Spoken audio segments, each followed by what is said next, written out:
Well, good evening and welcome to Tucker Carlson Tonight. We'd hoped to be off the Twitter beat by now, since there was actual news happening in the world, but there was a development in the president's ongoing feud with a certain cable news outlet that we felt was revealing enough to bring you details of tonight. Remember that professional wrestling video the president tweeted out the other day, the one with the CNN logo superimposed on the face of the villain?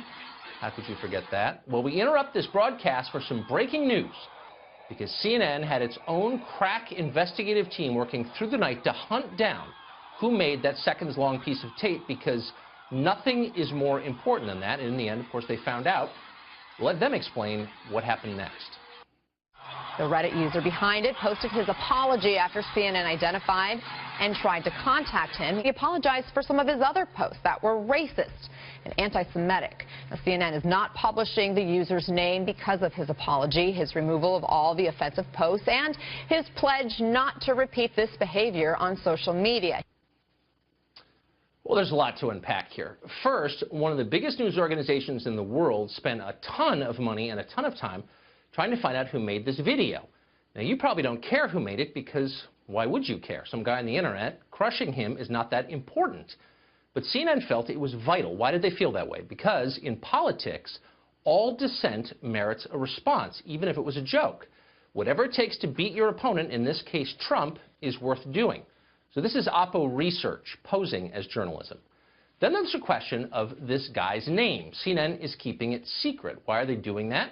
Well, as you just heard them explain, because the man in question has apologized and promised he'll never do it again. Wait a second. When did CNN become a law enforcement agency or a religious order? Since when is it CNN's job to police the internet for immorality, to spare punishment in return for repentance? Maybe they'll start selling indulgences next. But that was just the first explanation for why they're withholding the name. CNN later announced that it has, quote, decided not to publish the name of the Reddit user out of concern for his safety. But that turned out to be an even more problematic explanation, since the network had already announced that if the naughty internet guy in question ever got naughty on the internet again, for example by, I don't know, criticizing CNN, then they'd release his name, which by their own description might imperil his life, which to a lot of people seemed pretty much like blackmail. Do as we say or we'll hurt you.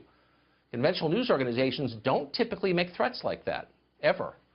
So it was not a tough day for CNN today. One of their morning show anchors may have come up with the simplest answer of all. Let social media decide what to do about this guy's identity. Twitter, the perfect forum for thorny moral questions.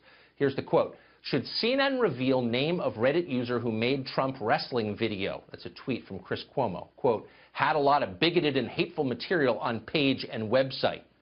Okay, so releasing this guy's name would endanger his safety, but then again, he's got, quote, bigoted and hateful material on his website, so maybe he deserves it. You decide, citizens of Twitter. Spare or kill him, your call. This is getting grotesque. We were all better off when CNN stuck to wars and hurricanes and missing airplanes. Mark